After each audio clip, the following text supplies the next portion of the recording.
If there's anything that I can say about video games, it is that one, they are cool, and two, that they sure are releasing a lot of them these days. Like, maybe too many. Don't you think we perfected this whole video game thing years ago with Final Fantasy VII, Resident Evil 2, and Silent Hill 2? I mean, those games were perfect.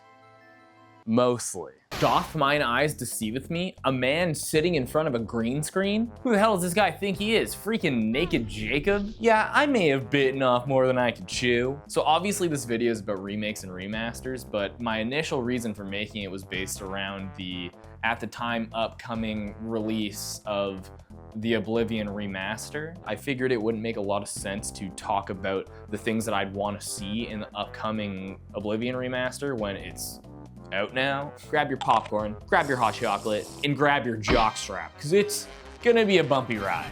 You know what isn't perfect about these games? The gameplay. And that's very unfortunate because it's what you're gonna be doing in these games the majority of the time. Okay, well if that's the case, then we have a problem that needs to be resolved. Do we have a solution to said problem? Of course we do, silly. That's what this whole video is about. Remakes, remasters, originals. What's so different about these games? What's the same? Are they really just a sneaky way for these corporations to make us buy the same game 2, maybe even 3 times? Well, sometimes. If you've ever asked yourself, hey, what the heck is the difference between a remake and a remaster? They both start with Rema. This is too confusing. Don't you worry, I got you covered. A remake is what happens when you take the base DNA of a video game and rebuild it from the ground up into a brand new homunculus. What the f is this thing? A remaster, on the other hand, is what Sony will never let happen for Bloodborne. Thank you. You're too kind. Thank you. Remastering is usually the less financially demanding of the two, because what you're essentially doing is you're taking an already completed project and you're slapping a new coat of paint over top of it. And by coat of paint, I mean upping the resolution from standard definition to high definition or high definition to 4K, increasing the frame rate from 30 FPS in my modern video game to something more modern. It'll often mean developers being able to patch long-standing bugs within games that have plagued them before the times of just being able to patch them out later on. 'Cause for those who don't know, games didn't used to have access to the internet. If you had a bug in your game at the time of release, you were cooked, buddy. I don't know what to tell you. Yeah, you got soft locked in a game, you can't progress to the end of the game because you can't move through this door because it just won't activate. You're hooped. And you see, what that means is that back in the day, developers had to spend a lot of time to ensure that their games would be ready to ship in a polished state, hopefully bug-free, at the time of the release. Can you imagine playing a game in today's day and age that on release day isn't released with game-breaking bugs? Yeah, me neither. And before I go off on a crazy tirade about whatever this is, I just want to say that I'm not anti-remaster or remake by any means. A lot of the time, remasters are done with nothing but good intentions in mind. They allow newer generations to experience games the way that they were meant to be experienced at the time of release, without having to go to your local Big John's video game emporium and pick up an old console and a used copy for an incredibly inflated price. Can you shut the f up? Take a look at the long-awaited re-release of Red Dead Redemption 1 on PC. I mean, this is Red Dead Redemption we're talking about. This game is often touted as one of the greatest games to ever be released. And if you don't own a console, then sorry, buddy. Sorry, you can't play it. No, you can't. It took 14 years to be able to play Red Dead Redemption 1 on PC. And to compare, this was 6 years after the original release of Red Dead Redemption 2, and 5 years after the release of Red Dead Redemption 2 on PC. And now, people are able to play it not on console for the first time ever in a crisp 1440p 4K resolution, 1440 hertz HDR maximum. And you know what? Despite everything, I still believe that game studios, for the most part, have the player's best interests in mind when it comes to creating these remakes. The Last of Us. The Last of Us Remastered. The Last of Us Part 1. Skyrim. Skyrim Special Edition. Skyrim Anniversary Edition. Did we really need these remasters? Probably not. Did they happen to provide the game studios with a very low investment way of maximizing their profits on a single game release? Probably. An unfortunate thing with a lot of these game remasters is that a lot of the times what they're doing is they're taking an already created game and then they're just taking fucking ray tracing and throwing it on that and then re-releasing the game for another full price you bought on PS3 in the originally, right? Well, fuck you.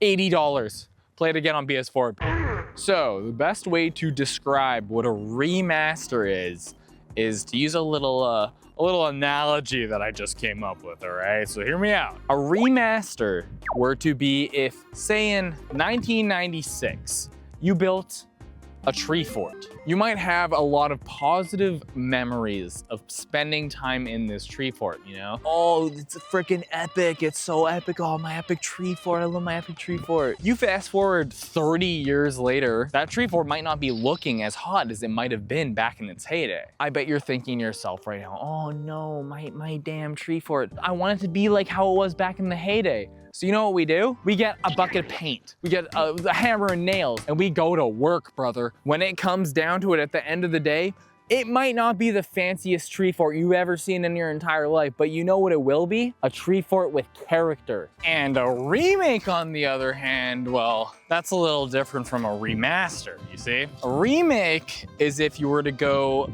hey, you see that old tree fort over there? Let's chop that tree down and build a crumble cookie on top of it. That's not particularly a bad thing per se, but it's certainly not a tree fort.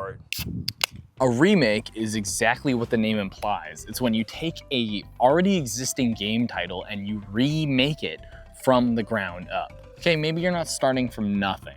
The writing, the character, the general atmosphere of the game should remain mostly the same. The way in which the story is told to the player can be altered in whatever way that the developers intend. For example, we have what I'd like to consider the best example of a modern remake being Final Fantasy VII. The Final Fantasy VII Remake trilogy is exactly the way that a studio should be making a remake of these classic games. If you're looking at the remake and you're like, why would I ever go and repurchase a game that I already love the initial version of? Just think of it like this. The initial 1997 release of Final Fantasy VII took, on average, about 48 hours to complete. And at the time of its release, came out for $49.99 US, which adjusted for inflation would translate to about $95 US. For those of you who are unaware, the remake is being broken up into 3 separate games, which I know might sound greedy, but of the 2 parts that we already have access to, if you were to combine the playtime on average of those 2 games, it takes about 132 hours to complete. The combined cost for the first 2 parts of the remake comes to $130. That's nearly 3 times the amount of gameplay for like $30 more. And I haven't even talked about the way in which the game has changed in this remake. I like turn-based combat. I like JRPGs, but there are a lot of people who don't. Having a remake that changes the gameplay from a turn-based combat game into an action RPG is a good thing. If you like the original combat system, then go play the original. That's fine. It's still a great game. But for a game like Final Fantasy VII that is constantly mentioned in the top games of all time lists, it's an incredible opportunity for people who hate JRPGs to experience a game like Final Fantasy VII in a form that's true to its predecessor. Is the experience that you're gonna have going to be the exact same as the time that you played it in 1997? Probably not, but that's okay. All having a remake to a game like Final Fantasy VII does is allow new audiences to experience the game for the first time. Going back to the old tree fort analogy, you, as someone who was there during the heyday of said tree fort, you probably look back on your experience that you had playing in it, and you look back on it quite fondly. You see all the positives of it. You had a great time, blah, blah, blah, blah. These kids these days, man, these young whippersnappers, they don't want an old rusted bucket of bolts. Have you seen the tree forts these days? Yeah, they don't call them tree forts anymore. They call them hype houses. We got Jake Paul in there. and he's doing Fortnite dances. And also maybe they just want voice dialogue. I don't know, that's so crazy to ask. I like voice dialogue. If I'm to keep it a buck with you as my dear lovely viewers right now, I only really decided to make this video for one reason, and that reason is some murmurs that I was hearing through ye old grapevine. And by ye old grapevine, I mean my YouTube recommended page. And specifically speaking, that rumor was the Oblivion remake. Wait, remastered? That doesn't look like a remaster. That doesn't look like they slapped ray tracing over a 20-year-old game. It says it's in a different game engine. Have I been lying to you this whole time? My beautiful, wonderful audience that has sat so patiently and listened to my ramblings for the past however long? I don't know. I just don't know. This section right here was actually supposed to be about the Oblivion remake, but the game has now been out for like a week, and I didn't really feel like the section would make a lot of sense anymore. I'll add a clip here to show you the kind of things that I was talking about. It's set to release on April 21st. But perhaps most importantly, and certainly my most anticipated feature of the game, is that it's set to be remade. Remade.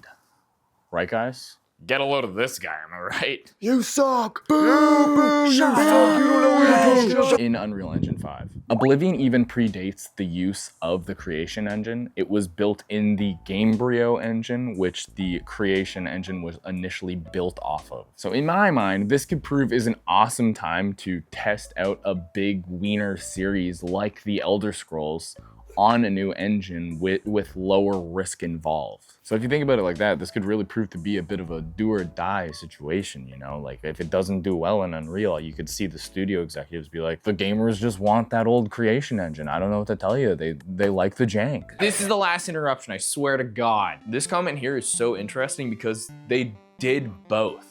They remastered it in Unreal while keeping it on the base engine. You can do that? Oh, I have so much I want to say about this topic. I have so much. I wish I could just turn this into an Oblivion video, but that'll be for another time. But I want to talk about the Oblivion remastered. Oh my God, I have so many things to say about it. Just want to point that out. I thought that was interesting. That was my last comment. I swear to God, that was my last comment. Not all remakes are made equal. That much is obvious. But you know what's worse than a bad remake?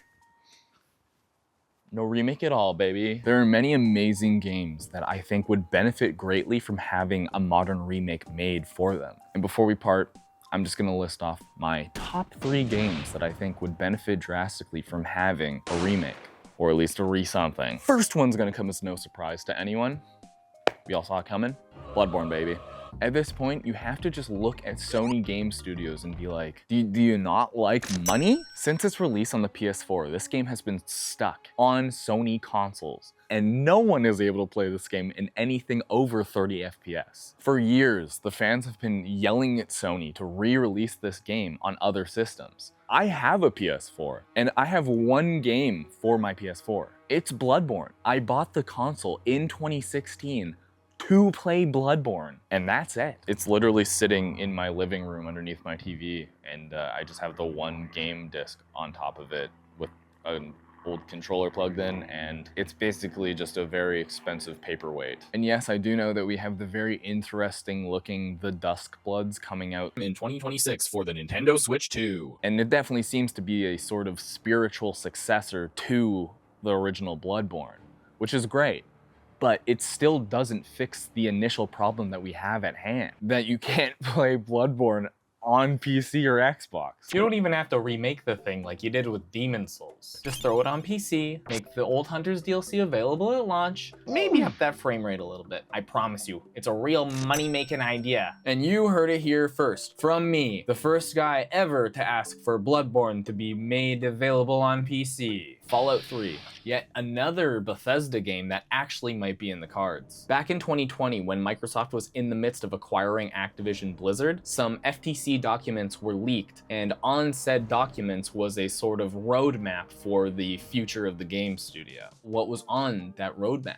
Well, first of all, the Oblivion remake. This is the first time that we had found out that this was actually something that was probably gonna happen. This is also where we had found out that there was an Indiana Jones game coming out, which ended up being Indiana Jones and the Great Circle, and alongside that was the Fallout 3 remaster. I am admittedly one of the world's biggest Bethesda shills. I love these games. Fallout is my favorite game series of all time. That being said, playing Fallout 3 today kinda sucks. Take that, gamers. I said it. And hey, I loved Fallout 3 at the time of its release. I just think that it's a bit dated now. This could be the 5th time I've forgotten the code to my desktop terminal. I really must learn to be more organized. Are you sensing a sort of theme with these games that we're discussing today? Once again, all I'm saying is that this is just another instance of a game needing a fresh coat of paint. And by fresh coat of paint in this instance, I mean including aim down sight in your game. I mean, what the hell is this, guys? Obsidian was able to make it happen with virtually the same game files 2 years later. I mean, man, what a missed opportunity. I hate the I don't even know what to call it, like your screen zooms in. Fallout New Vegas is my favorite game of all time, and it comes with its fair share of jank as well. But there's just something about Fallout 3 that needs to be remade. The more I think about it, the more I realize that the game probably just needs to have a sprint button included in it. I think I've rotted my brain with the access to run a little tiny bit faster with the hold down of that shift key on my keyboard. And last, but clearly not least, we're gonna stick with the apparent theme of today's video and go with one of the most important games of all time, The Elder Scrolls 3 Morrowind. Let's take a look at our 2 previous entries. Bloodborne holds up for the most part, could up the frame rate a little bit, could put on PC. Fallout 3, voice dialogue, incredibly moddable. Voice dialogue. I love Morrowind, but oh man, this game is... Yup, it's Morrowind. For those who are unaware, Morrowind's combat system is based on a dice rolling system. Sort of like if you were to play Dungeons and Dragons. This style of combat, however, does not feel good or fun in any way, shape, or form when it comes to combat in Morrowind. The way in which your damage output is calculated alongside your chance to hit is calculated looks something kind of like this. I don't know what this means, and you know what? I'm not gonna try and figure it out because this looks like math. And I hate math. Attacking an enemy and watching their health remain at the same level after swinging at them 10 times in a row is one of the most demoralizing things in gaming, perhaps of all time. God, that's so stupid. Of course, this is not the reality for the entirety of the game, because if it was, who would play it? Because those misses eventually turn into hits.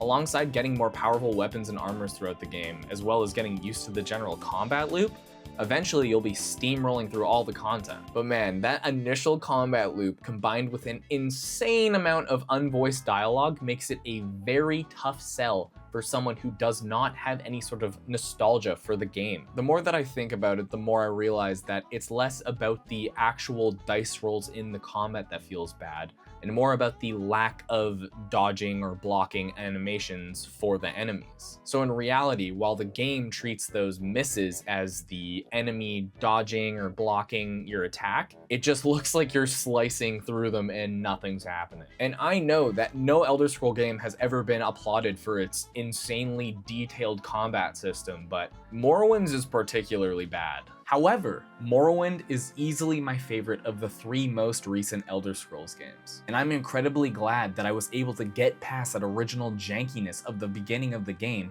and give it the chance that it deserved, because it is truly a masterpiece of a video game. It's also the only Elder Scrolls game that I've ever played that's made me want to actually go off on my own time and research the lore of the game. Like, look at this guy, and this guy. Doesn't this guy have swag, and this girl, and this thing? And you see, that in turn has me going and appreciating the other 2 newer Elder Scrolls games even more. Well, folks, thank you so much for being here. Been such a pleasure to have you. So make sure to hit that subscribe button, and hit that bell, and hit that guy, hit the gwitty, and hit the yoinky spoinky, and hit the whip, and then hit the nay-nay, and then hit the quan, hit them folks as well. Don't forget to hit them folks, that one's important. Bye.